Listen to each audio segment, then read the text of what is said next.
9月17号，黎巴嫩全境响起了数千次爆炸声。黎巴嫩真主党成员所配发的约5000台通讯器同时发生了爆炸。随后，包括真主党在内的抵抗之狐成员齐齐把矛头对准了以色列和其情报组织摩萨德，称是摩萨德用了5个月策划了该事件的发生。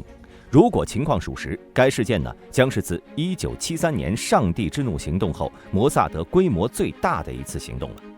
作为和美国 CIA、苏联科克勃并列的情报组织，摩萨德到底有什么过人之处？他又凭借哪些战绩让以色列在群敌环绕的中东立足？本期视频，大兵就和各位简单聊聊摩萨德。开头大兵要先声明，本期视频的所有信息均来自开源情报或摩萨德官方资料，大兵本人是没有收集或者刺探任何国家或组织的机密信息。摩萨德的真名是以色列特别行动和情报机构，在希伯来语中机构一词的发音为哈摩萨德，所以之后人们便简称该组织为摩萨德。目前该组织主要负责以色列对外的情报工作。目前摩萨德每年约有30亿美元的预算和7000名员工，这使得被选中担任摩萨德的负责人拥有巨大的权力。大卫·哈迪·巴尼亚在2021年6月接替了约西科恩，成为摩萨德的新任领导人。新任摩萨德负责人的选拔是一个高度机密的过程，只有以色列总理办公室、该机构和公务员咨询委员会的少数成员知道。他们负责批准总理的任命，甚至连内阁和议会都不参与。传统上，摩萨德负责人的身份并不公开，但这一做法在1996年随着以色列国防军前副指挥官丹尼·亚托姆少将的任命而改变。从那时起，摩萨德倾向于在新负责人确认后，在他们5年任期开始时公布其姓名。那么，摩萨德的负责人是如何被选拔的？这个机构又是如何运作的呢？摩萨德共有8个组织，但是该组织内部细节大多数是没有公开的。行动规模最大的是情报搜集部，负责开展间谍活动。其海外办事处既有外交掩护，也有所谓的非官方的办事处。该部门由多个特定的地理区域的科室组成，指导分布在全球站点上的高级官员及其所控制的特工。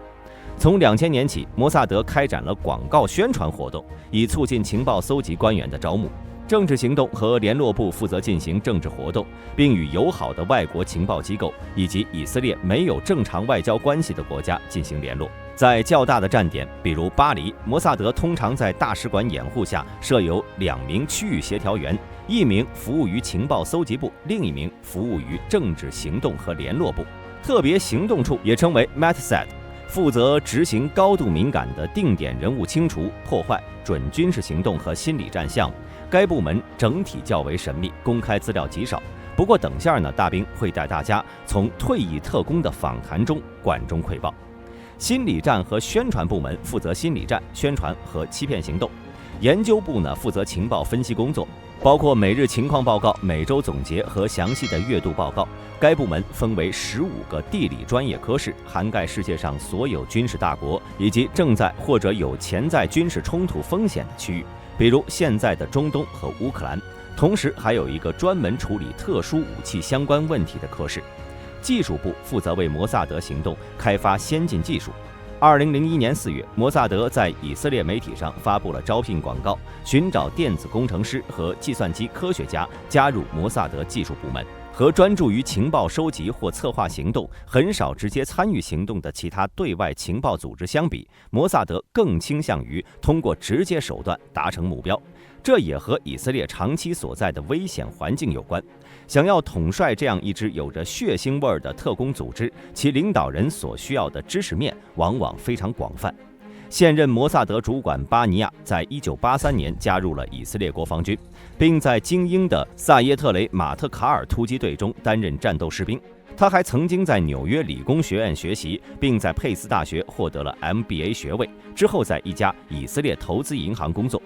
巴尼亚的前任约西科恩在1979年被征召入伍，自愿成为伞兵，担任小队长。之后转入机密情报工作。官职也开始步步高升。曾负责过案件调查官员、摩萨德的副手和以色列的国家安全顾问。巴尼亚在2021年6月接替了约西·科恩。在巴尼亚之前服务的12位主任中，有7位呢是从事情报工作或机密人物的职业官员，另外5名是前陆军将领或者军官。理所当然的是，一些人同时拥有这2种职业背景，也符合摩萨德建立时的初衷。关于这一点，我们等下再说。摩萨德的主任们通常不会透露太多信息，但从他们的任务中可以窥见他们的个性。科恩被怀疑是导致前伊朗核武器负责人摩森·法赫里扎德死亡的幕后黑手。科恩呢，被耶路撒冷邮报描述为一个冒险家。在他的影响下，摩萨德增加了预算和员工，并且几乎取代了外交部与逊尼派阿拉伯世界的战略关系。科恩的前任塔米尔·帕尔多通常呢被描绘为更加保守，专注于情报收集，避免成为焦点。但德国新闻媒体的消息人士将他与伊朗科学家达里奥什·雷扎伊的消失联系在一起了。帕尔多的前任梅尔达干则更倾向于军事，他是一位获得勋章的将军，被描述为大胆的指挥官。时任总统鲁文·里夫林称赞达甘为一个有智慧的人，一个有爱心的人，一个在他粗犷中被爱戴的人，一个领导者和人民的人。这位退役的军事将领曾在6日战争、赎罪日战争和第1次黎巴嫩战争中指挥过战斗，同时其还在海外执行过在迪拜和大马士革针对哈马斯和真主党行动人员的在内的行动。摩萨德负责人预期呢将任职5年，但实际情况并不总是如此。摩萨德第10任主任梅尔达根从2002年到2011年任职，以色列总理将科恩的任期延长了6个月，而有些负责人则因重大项目的失败而提前辞职了。说完组织，我们再来聊聊具体执行任务的特工。一份美国开源情报指出，摩萨德的特工队伍中成员性格迥异，体格多样，他们中既有外向勇敢健壮的，也有内向谨慎身体不那么强壮的，但他们共同拥有一些核心特质，这些特质使他们能够胜任这份不同寻常而且要求严格的工作。摩萨德的评估团队致力于发掘具备多样化技能的候选人。外勤特工需要能够频繁地变换身份，在异国他乡孤独生活，并且承受持续的压力，因此他们必须富有创造力，擅长说谎和操纵他人，最重要的是对摩萨德和以色列忠心。候选人呢，在通过一系列初步的标准测试后，将进入深入的心理分析。在这一阶段，他们的生活各个方面都会受到讯问，他们的个人和职业历史也会受到审查。当然，仅凭借心理评估是不够的。为了更深入地了解候选人适应性，摩萨德的专家们设计了多种模拟情境，将潜在的候选人置于具有挑战性的真实生活情境中。只有通过了这一阶段的人，才能被接收进入摩萨德的训练课程中。在为期2周的训练中，候选人需要离开家，完成数十种不同的练习，以评估他们的各种能力。为了增加不安全感，他们稍后会与教练一起回顾测试。教练不会告诉受训者摩萨德认为你在上一段训练中的表现如何，而是在没有任何反馈的情况下继续前进到下一个科目。这是评估他们应对不确定性能力的另一种方法。拥有更高对恐惧和压力的耐力是所有候选人必须展示的基本素质。毕竟外勤特工经常要面对与敌人近距离接触的风险。摩萨德的训练练习要求特工必须思维敏捷、创造力强，并且具备出色的人际交往能力。他们的主要任务之一是说服陌生人采取他们通常不会考虑的行动。举个例子，在该项目中，一个经典题目呢是将候选人带到特拉维夫的拉宾广场，随机指向附近建筑的一个阳台，要求他们在10分钟内带着一杯水和房屋的主人一起出现在那里。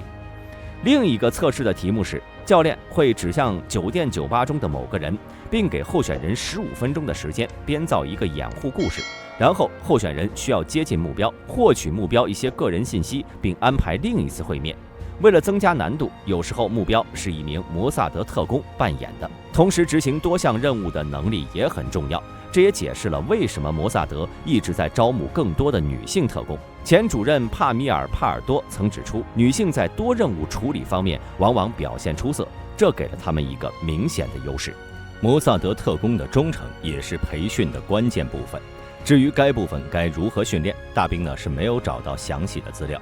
由于摩萨德极其依赖其外勤特工的报告来规划其行动，但报告的真实性通常无法验证。如果特工被策反或者故意欺骗，将会对摩萨德的行动造成毁灭般的影响。为了避免出现这种情况，摩萨德必须对其行动人员充满信心。因此，在进入训练阶段后，摩萨德会对候选人的生活进行严格审查，并进行更广泛的背景调查。此外，还有评估员在练习期间观察候选人，并审查他们的报告，以核实每一个细节。一旦发现可疑的倾向或者有不诚实的行为，都将成为立即解雇的理由。尽管有风险和诱惑，但摩萨德的心理学家表示，特工们面临的最大挑战是要长期过一种乏味和孤立的生活。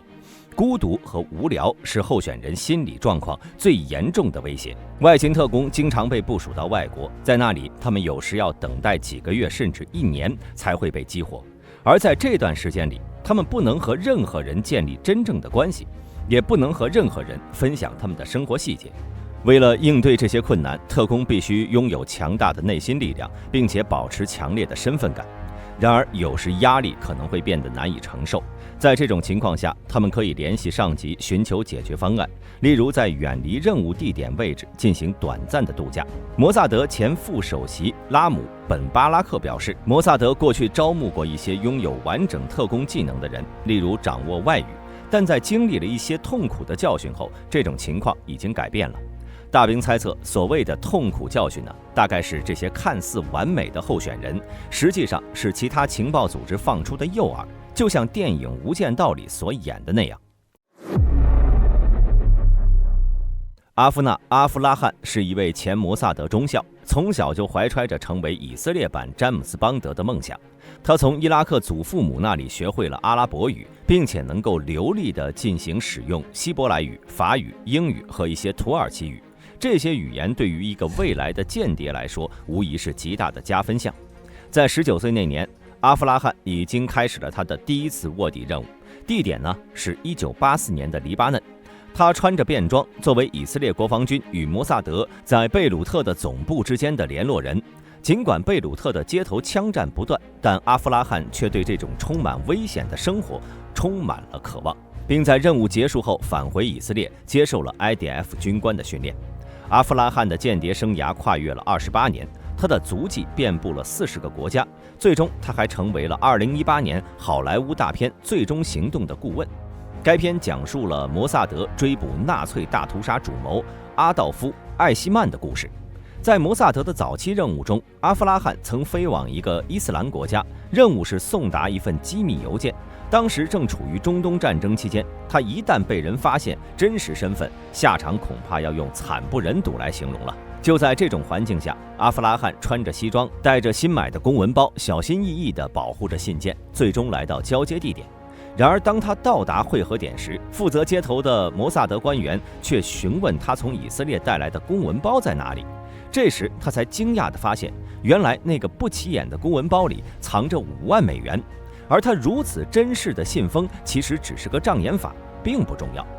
阿夫拉罕的职业生涯后期，他开始作为安保人员陪同政要们出行，并参与了2000年在戴维营举行的巴勒斯坦领导人亚希尔·阿拉法特和以色列总理胡德·巴拉克之间的峰会。除了行动任务，阿夫拉罕还对技术充满了热情。他自学成为了摩萨德的计算机工程师，他的角色类似于科幻作品中常见的发明家，负责生产各种创造性的妙工具，以及为难题提供技术解决方案。作为案例，他从一部名叫《来自俄罗斯的爱》的电影中获得了灵感，并帮助以色列创造了第一部可以加密通话的移动手机。在摩萨德工作期间，阿夫拉罕注意到，虽然该机构会保存文档，但是不会全部保存任务中使用过的枪支、相机或者假护照等。因此，他决定在28年的时间里建立一个庞大的间谍收藏。他成为摩萨德的常驻历史学家，能够详细回忆起他职业生涯之前的行动细节，包括1976年对恩特贝的突袭。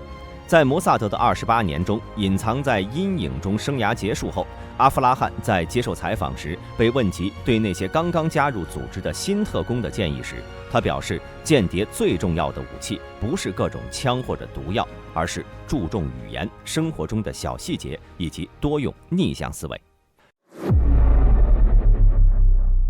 刚刚大兵讲阿夫拉罕故事时提到了他曾是纳粹中章的顾问。该电影是讲述了摩萨德的成名行动，追捕纳粹战犯阿道夫·艾希曼。奥托·阿道夫·艾希曼是希特勒的高中校友。1939年，他和盖世太保负责人海因里希·穆勒共同指挥帝国犹太移民中央办公室驱逐了上百万的犹太人。在1941年9月，在海因里希传达元首口谕之后，艾希曼开始策划了莱茵哈特行动。臭名昭著的集中营就是该计划的产物。其个人呢，直接指挥党卫军和盖世太保，将72万犹太人送进了集中营。即便在战争末期，狼堡命令他停止这种无意义的行为，他依旧坚持将挤火车的犹太人送进了奥斯维辛。在帝国毁灭时，艾希曼携带着3个装满了钻石、黄金、现金和证券的手提箱，以假身份在德国四处流窜，并且躲过了盟军的追捕。然而，他的罪行呢，已经被昔日同僚在法庭上招供了。中间，他真实身份曾险些被发现。为了躲避追捕，1950年离开德国，逃往了南美的阿根廷。虽然 CIA 和二战法庭放弃了对此人的追捕，但作为大屠杀的受害者，犹太人发誓要让这个纳粹战犯血债血偿。1953年，犹太裔的纳粹猎人西蒙·维森塔尔通过一封展示给他的信件得知，阿道夫·艾希曼在阿根廷的布宜诺斯艾利斯被人目击。次年，他将这一线索传递给了以色列驻维也纳领事馆。艾希曼的父亲在1960年去世，这一事件促使了维森塔尔安排私人侦探拍摄艾希曼家族成员的照片，以便确认身份。由于当时没有艾希曼的最新照片，维森塔尔在2月18号将这些照片提供给了摩萨德特工。另一位在揭露艾希曼身份方面起到关键作用的是一位叫做洛塔尔·赫尔曼的德国犹太人。1956年，赫尔曼的女儿希尔维亚与一名叫做克劳斯·艾希曼的男子交往，后者夸耀其父的纳粹行为。赫尔曼随即通知了西德黑森州的首席检察官弗里茨·鲍尔。赫尔曼随后派遣女儿进行侦查，他被艾希曼本人接待。后者称是克劳斯的叔叔，但当不久之后到达的克劳斯称呼艾希曼为父亲时，真相终于大白。1957年，鲍尔亲自将这一信息告知了时任摩萨德局长伊塞尔·哈雷尔，后者呢指派特工进行监视，尽管最初并未发现确凿的证据。1960年3月1号，哈雷尔派遣以色列安全局首席审讯员维斯·阿哈罗尼前往布宜诺斯艾利斯。经过数周的调查，也确认了艾希曼的身份。以色列总理大卫·本古里安当即决定将艾希曼直接逮捕，并且带回以色列受审。哈雷尔在1960年5月抵达阿根廷，监督逮捕行动。摩萨德特工拉菲艾坦被任命为8人小组的领导人，该小组主要是由以色列安全局特工组成。特工们在4月份抵达，并且对艾希曼的日常行动进行了多日观察。他们注意到，艾希曼每天下班后乘坐公交车回家的时间大致相同。特工们通过秘密拍摄化名为里卡多·克莱门特的艾希曼照片，将其耳朵的形状与艾希曼在纳粹党卫军档案中的照片进行了比较，确认了他的身份。他们计划在他从公交车站走到家的途中，经过一片开阔地时逮捕他。但不幸的是行动当天，艾希曼恰好没有乘坐他通常乘坐的公交车回家，而是在半小时后乘坐了另一辆公交车下车。摩萨德担心这使艾希曼有所警觉，于是选择进行了试探。摩萨德特工彼得·马尔金用西班牙语与艾希曼攀谈，果然艾希曼已经察觉自己被监视，立即选择尝试逃跑。但另外2名摩萨德人员前来支援马尔金，3人将艾希曼摔倒在地，在一番搏斗后将他移到了一辆车里。之后，艾希曼被带到小组设立的摩萨德安全屋，在那里他被关押了9天，期间他的身份经过再次核实和确认。5月20号午夜前，伪装成空姐的摩萨德特工约拿·艾里安给艾希曼注射了镇静剂。团队事先准备了一份伪造的以色列护照和以色列航空身份证，使用了艾希曼的照片，并押送后者偷偷离开阿根廷。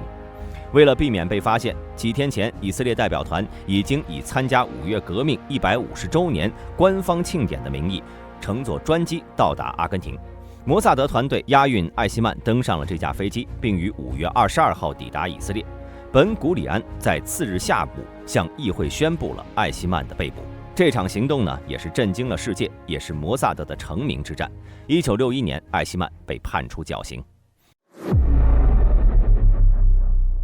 聊了这么多相信各位对摩萨德这个组织有一个基本的了解了。但你们知道吗？这个看起来极度严密又带有一丝危险性的组织，其实一开始的起源呢，只是一个犹太社区中和帮派同样大小的组织。1947年11月29号，联合国的分区计划将以色列地区拖入了战争的风暴中。随着英国委任统治的正式结束，1948年5月15号，以色列宣布独立。随即，第一次中东战争开始了，以色列陷入了三面对敌的局面。在以色列建国之前，犹太社区内部存在着多个半地下组织，这些组织的责任包括营救犹太人、组织非法移民、反抗英国统治。当时犹太社区的主要军事力量被称为哈加纳，该组织的下属信息服务部被称为沙伊。后者职责呢是为哈加纳提供行动情报，并为社区的领导提供政治和军事决策所需要的信息，以应对阿拉伯国家和英国委派统治当局。沙伊在以色列建国前就已经建立了，其领导层呢